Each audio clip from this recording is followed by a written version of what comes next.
My free-to-play account is currently farming all boss towers at stage 8, and it just finished in Legend tier in Arena. And I was able to accomplish this with a roster that looks like this. $0 spent, and I was able to do it in 69 days, and you can do it quicker. So today we're going to talk about 5 key things that most people get wrong about this game that I was able to use to my advantage to accomplish these things. So let's get right into it. EwinRacing gaming chairs. They're sleek, they're ergonomic, they're comfortable, they're sexy, and they're priced just right. If you're watching this video, you can save 25% off on any purchase just by using code Khasino. Just use the link in the description to visit EwinRacing and make sure to use code Khasino at checkout for a whopping 25% off. Huge shout out to EwinRacing for supporting my channel and for supporting my back. All right, so before we get into the key tips, I want to touch on the timeline of events for how I was able to accomplish all these things, and also I want to mention a couple things. So the first thing I should bring up is that I did have a lot of experience going into this, and what I mean by that is I started my free-to-play account on the day of global launch, so pretty much alongside everyone else, but I had been playing the early access version of the game for almost a year, so I did have the knowledge to basically get right to work, get off to the right start, and that has definitely helped me. Of course, I've been trying to share as much of that as I can with everyone as I go, but of course, that's going to speed up my progress a bit. Now, to counterbalance that, I can assure you that none of what has happened has been the result of luck. In fact, this account until very, very recently has been horrendously unlucky, and I was able to brute force my way through all this content anyway. And what I mean by that is this account had only had the starter 5-star character that I got the day I started the game for the first 2 months. I could not pull another 5-star, and I saved up my master orbs until I could guarantee getting a second one, which took me almost a full 2 months before I was finally able to spend 800 master orbs, and I had to spend every last master orb that I'd saved up to finally get my second 5-star character, and that was long after I'd beaten almost everything. So it certainly wasn't a matter of getting lucky to get this far. I had to use minions and 3-star characters and whatever I had to do to basically brute force my way through this content. All right, so we'll take a look at the progression timeline. For most things, when I cleared them for the first time, I took a screenshot. So for most of these things, I should be able to show you guys which characters I used and about how they performed in terms of about how much damage they were doing and how much they were healing and things like that. A couple other disclaimers that I do want to mention though. The first is that most of the way through my progression, the devs made a change, making progression essentially much quicker. So that sped up the very end of this, which we'll talk about, but depending on when you started the game, you might be benefiting from these new progression changes this entire time, so you may be able to accomplish these things quite a bit quicker. So we'll talk about that when we get to them, but the other thing that I want to mention is that the order in which I clear these boss towers is not necessarily the order in which they are the easiest. I wasn't necessarily going for the easiest ones first, because what makes a boss tower easy or hard are the characters that you have for it. So the boss towers that you'll see me focusing and prioritizing are simply the boss towers that at the time I had the best characters to take down, and therefore wanted to focus on that boss tower where I could make progress. So don't worry too much if you're stuck on a boss tower that I let you know I cleared much earlier on. I may have just had all the right characters for that earlier than you do, and in time you will eventually have all the characters you need to clear any boss tower, because after a couple of months you'll have pretty much all, if not literally all, of the 4-star characters, and that'll be more than enough to clear anything, which we'll talk about and you'll see in the screenshots. But let's get to the timeline. So after about 4 days of play, I was able to beat Scarlet Stage 4 and Liu Kang Stage 4 for the first time, and then the following day I was able to beat Goro Stage 4, and then the day after that I was able to beat Quan Chi Stage 4. So after about 6 days I had all the Stage 4s on farm, and that really helped because I was able to get some Tier 2 epics, which of course is nice. Fast forward to 6 days, and I was able to bring down Scarlet Stage 5. That was really big because I was able to finally start getting some Master Tomes and actually getting some abilities up nice, so that really helped. And then a couple days later, I was able to beat Quan Chi Stage 5. Now after that, it took me another 6 days before I was able to beat Liu Kang Stage 5, and that was pretty tough, but that was a huge help to my gold income. and then I stalled out there for quite a while. It took me another 19 days until I was able to beat Goro Stage 5, and then only a couple days later I was able to beat Goro Stage 6. So I had decent gear income at that point, and 6 days after that I was able to beat Quan Chi Stage 6, and then a couple days after that I hit Champion in Arena for the first time. Now it was at this point that patch 1.1.0 was released, and the devs did a few things with that, but the major one is they sped up player progression. Mainly, they tripled the fighter XP payouts from the dailies, they tripled the fighter XP you get from the Gong rewards, and they added fighter XP to the Liu Kang boss tower. So all of these things combined meant that you could progress way faster. And not only that, but they announced they were doing this a bit ahead of time, and when I heard that Fighter XP was going to Liu Kang Tower, and I knew that Fighter XP had been my main hangup, I started working on my body characters immediately.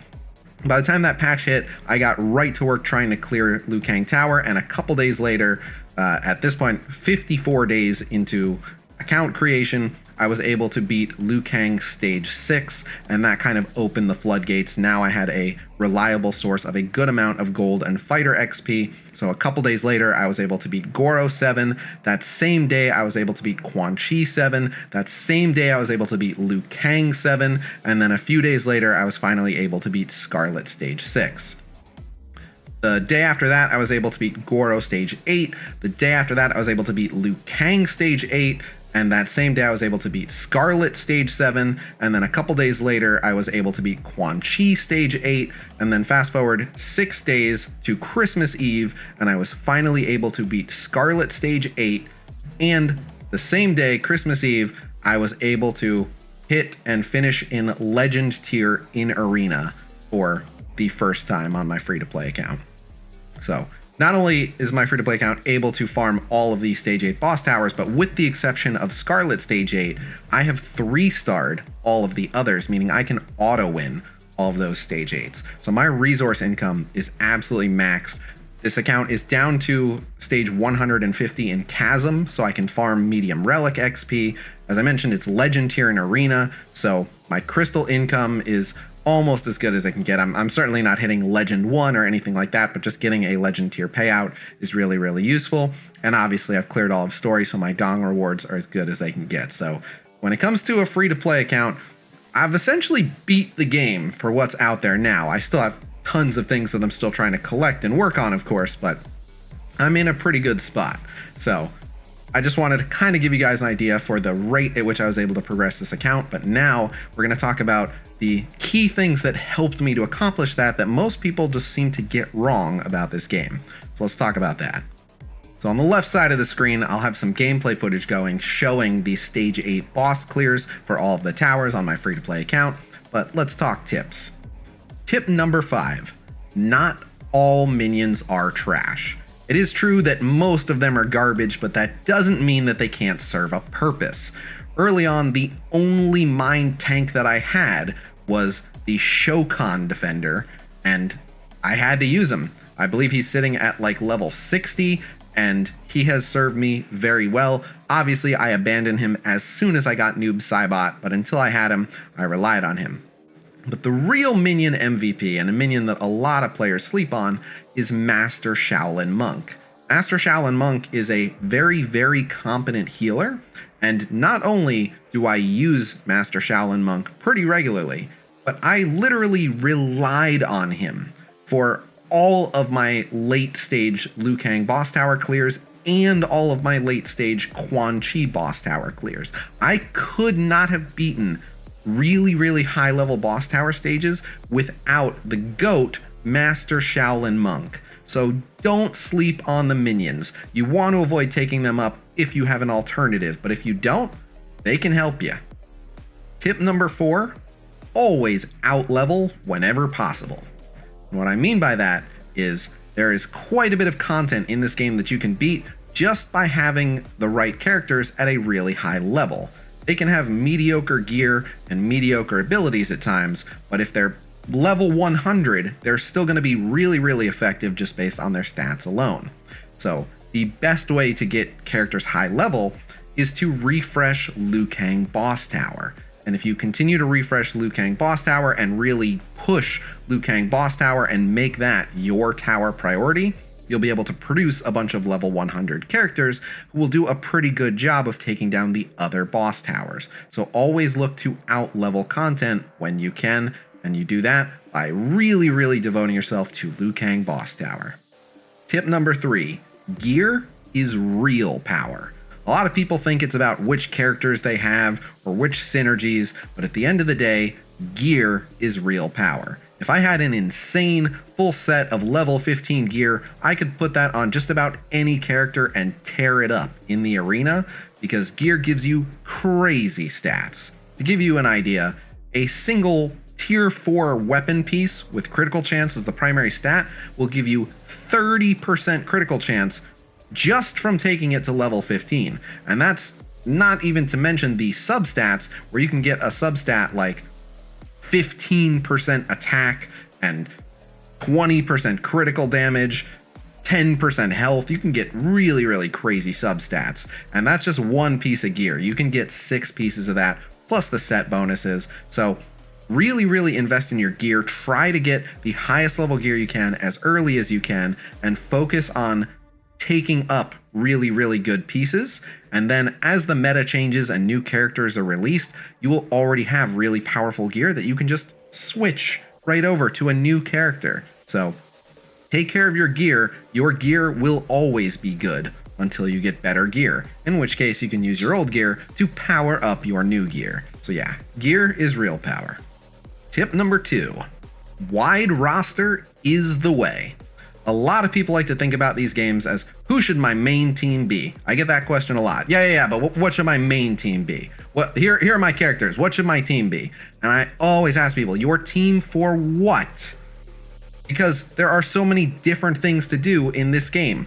You don't want to use the same one team for all the boss towers, because different boss towers reward different affinities, different tags like magic damage or range. You want to have flexibility. Now, having a wide roster doesn't mean invest in every single character you get. Obviously, you want to try to find characters that are flexible, who are good in arena and viable in at least a couple boss towers when possible, but don't become so obsessed with your main 4 or 5 characters that you neglect all the others, because you might be lagging behind in a boss tower, and that income that you're not getting, where you could be getting better gear or more skill tomes or more gold and XP, could be slowing down the progression of all of your characters, and therefore the progress you can make in all game modes. So you definitely want to take up multiple characters and not worry too much about making a core 4 as strong as you possibly can.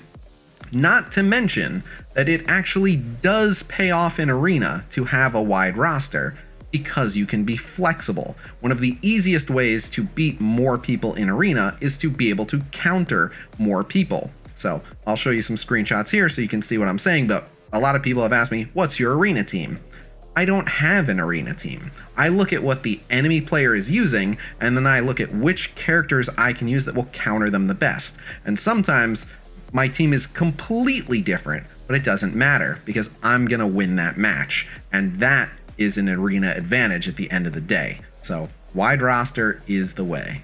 And finally, the number 1 tip, and it might sound the most confusing, but ignore arena to win arena.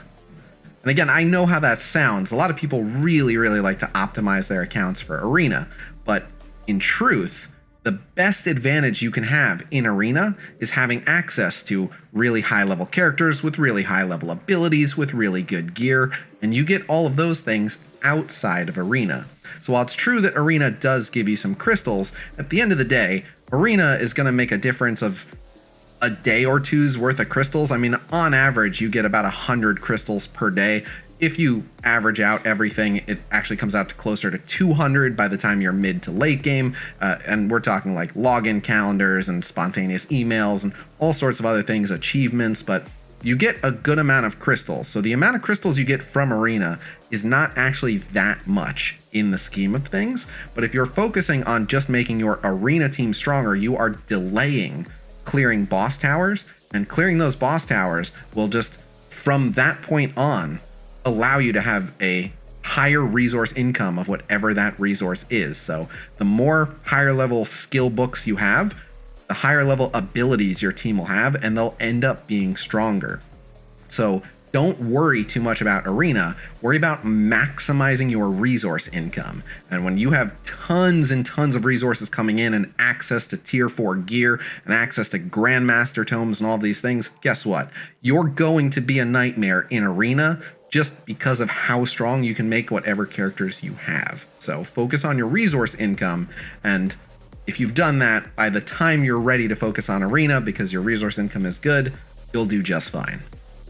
But yeah, there you have it. I wanted to make this video because I was really surprised that I was able to accomplish all of this quickly and for $0 spent, especially without crazy luck. Like, it would have been a completely different thing if I'd gotten a couple 5 stars right when I started from apprentice summon or fighter summon, something like that. I see people sharing screenshots and they're like, not bad for free to play, huh? And they have like 6 5-star characters, which is just insane. So yeah, you can make progress quite a bit faster than even I have, but in just a little over 2 months, I've been able to beat every boss tower in the game and finish in the top tier in arena. That is pretty wild. So for people who get too disheartened and say, this is just a pay to win game and it's, BS and all these things, I have to say it's been very free to play friendly. It definitely took some hard work, and it definitely took some critical thinking to kind of plot all of this out, but yeah, at the end of the day, I'm really impressed with the progress. So I'm curious, how are you guys doing on that? Did you learn anything important from this video? Let me know in the comments. I do have more guide videos that I plan to put out, but obviously once I hit these couple of milestones in the last few days, I thought I have to talk about this in a video, so I did. So yeah, thank you guys so much for checking out this video. Please be sure to like, subscribe, all that good stuff. We've got some new sponsors that I'll be announcing soon, so thank you guys so much for the support. Feel free to message me on Discord if you need anything, but otherwise this video's gone on long enough, so I will see you guys real soon. Until next time, peace!